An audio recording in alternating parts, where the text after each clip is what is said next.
एक दो तीन चार 2025 में हम ही बनम तहार माँ। ना तू बनबू हमर माँ।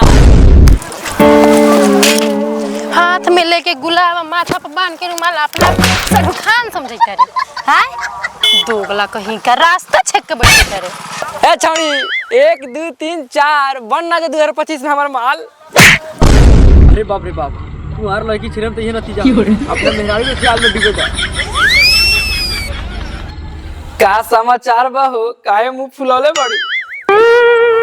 रात के दांत चीर के सूत जाए के बा आ दिन में रजाई और के समाचार पूछे बा। इना के विकेट पे विकेट गिरावे के।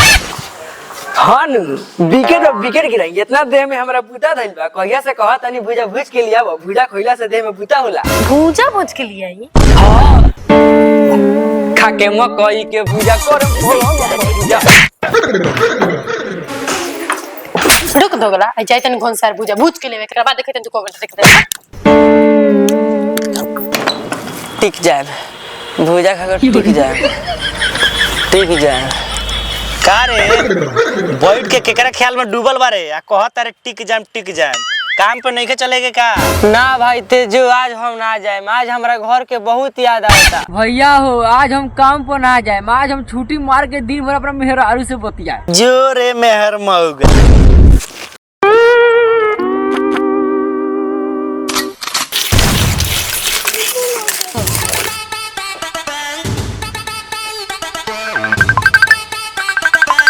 हेलो। हां हेलो बोली।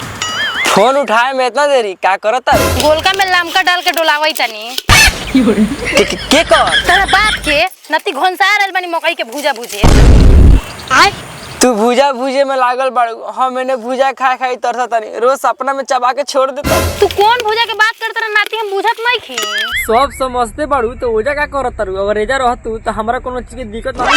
तोहर माई आवे दिहन तब नु। हम एगो उपाय सोचले बानी। का एगो काम करो, तू माई से रोज झगड़ा करो। हम घरे आई आला बानी आ जब बाहर आएम त माई खुदे कही के रे अपना मौगी के ले जो। तू फटराके बैग उठोइयो तैयार हो जा। उपाय तो ठीक सोचले बानी। रुकी कले से कुटिन झगड़ा शुरू कर दे। कार भी मिली 12 गोर झड़ा चलता रे। काची के भुजे जाता रे। बकला के बाकला के भुजा अपना टाकला बता रे खिया कि एगो टन मिजाज फ्रेश। रवा काथे के भूजा भूजे जाता नहीं। हम तो मकई के भुजा भुजे जाता है।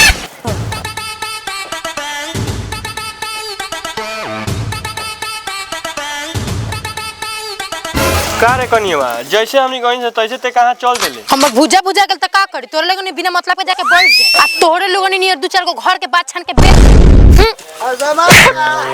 होय तो घेघनी के पतो हमनी के घर फोरनी बुझा दिया। चला घाड़वा चल दइन तो घेघनी के घेक फोरतानी।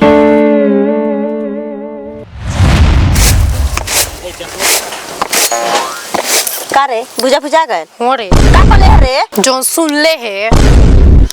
ठीक है लोग कहला रे दादा बेटी पतो के बहरी निकलला से साफा बोलिए बदल जाए। 2 दिन घुनसारी का चल गल भुजा भुजे एकरा मुंह के मिठासा चल गल। आज रुक बेटा का लगे फोन धरावा तनी आ तोर मुंहे के लागल छोड़ावा तनी।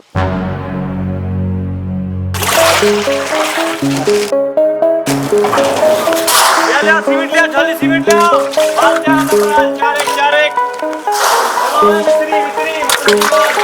बेहतर में दे ले जा मार ले जाओ।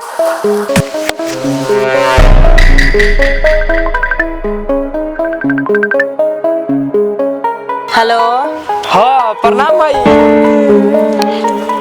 बोल का समाचार बा? समाचार मत पूछ रे बबू। हमरा के तोर मेरा रे तो कह के गरियावतिया गोरियावतिया तोरा के। वो काम कर ओकरा घर से खेत दे हमरा लगे भेज दे। ओजा काहे भेजी रे दोगला कमाइबे ते आ ओजा रही तो हरफी। एगो काम कर माई तो ओकरा के नहर खेत दे। हाँ ई ठीक कहत रे। नहियरे में साल 2 साल छोड़ दिया नहीं तो खुदे सजा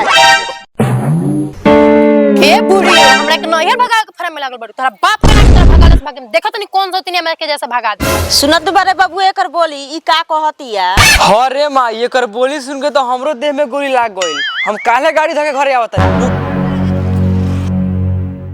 रुक आवते बा तोर निमन से व्यवस्था करी। तो चाहते बनी को आवाज में से होके बुलाओ रे बुढ़िया देखत नहीं आवत त का कर लेता बानी हमू है।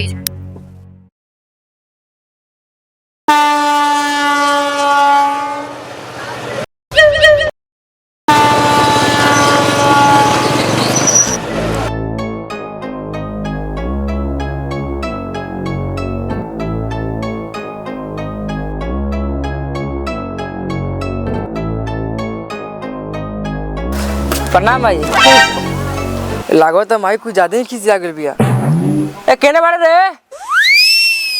अरे तोरा नहीं क्या सुना? घुसी का रे घरवा में?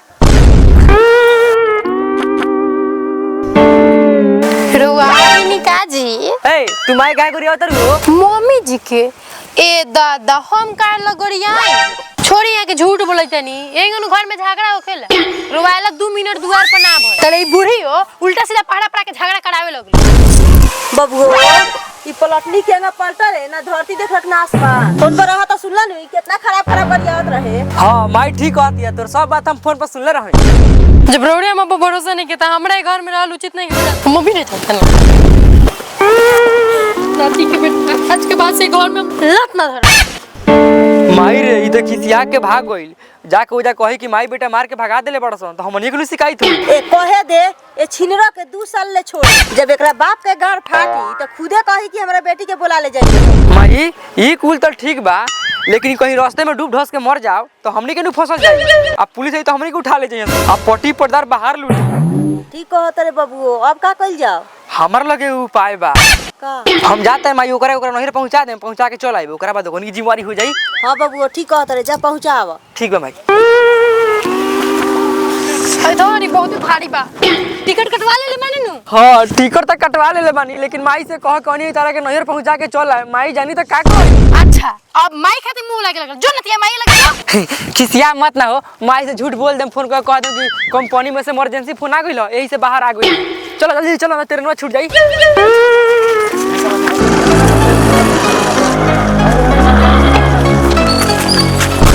कहाँ रे बड़ा भारी साड़ी से अपना मेहरारू के पैदल लेके चल दे। ए भाई तनी हमरा के स्टेशन पर छोड़ देना, मेहरारू के लेके चेन्नई जाए के बाद। माफ करिए भाई, हमरा बाबू के ठंडा मरले बा, अंडा लेके जाए के बाबे। चलो चलो।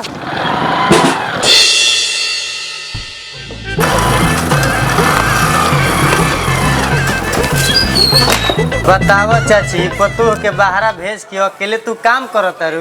बाहरा हम काहेला पतो के बाहरा भेजे जाई रे? उ त नहियर गइल बिया। तार बेटा ट्रेन के टिकट कटा के तेरा बहू के बाहरा ले जाता, आ तू कह कि नैहर जा। एहे लागत हमर बेटवा पतोहिया हमरा से कोनो चाल चलत रहा सका। ए बाबू हमरा के स्टेशन ले चल, अगर तोहर बात सच हो जाई न तू जौन कहबे तब। ठीक बा चाची चलो।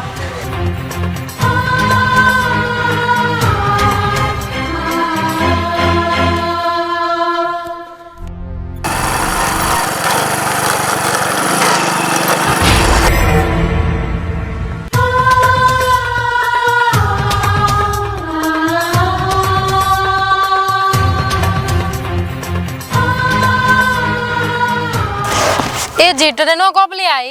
अरे आई नु इतना हबड़ात का बड़े? ट्रेन पर कबो चढ़ल नहीं खी, पहली बार बा ए जनु हबड़ात नहीं।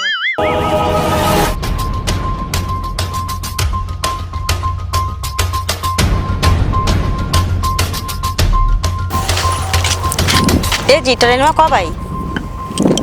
हम न्यू ट्रेन के इंतजार करते हैं, 2 बजे आई। टिकट कट गइल बा? हां कट रो कट जा माई।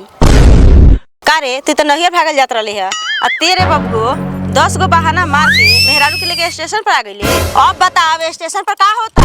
हमरा के माफ कर दे माई, बाहर में बड़ा दिक्कत होत, लोग खाना बना के काम पर गोइला में शौक ना पावत नहीं, यही से सोचने के मेहरारू के बाहर लेके चल जाई। यार राय से तो आए ना दे तू, यही से सब ड्रामा करे के पड़ल। जब मेहरारू के लेके जाए के रहलक त घर में राय विचार कर ले त इतना ड्रामा काला के का जरूरत रहलक? मम्मी जी हमरो के माफ कर दे रो के हम बहुते उल्टा सीधा बोल देले बानी।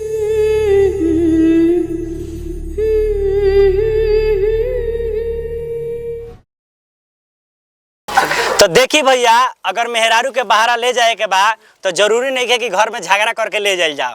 बाकी वीडियो कैसन लागल रुआ लोग कमेंट बॉक्स में बताई जरूर, और बाकी वीडियो के जैसा जगह प्यार दुलार दे रहे लोग, यही वीडियो के बहुत प्यार दुलार दी लोग। तब तक के लिए धन्यवाद।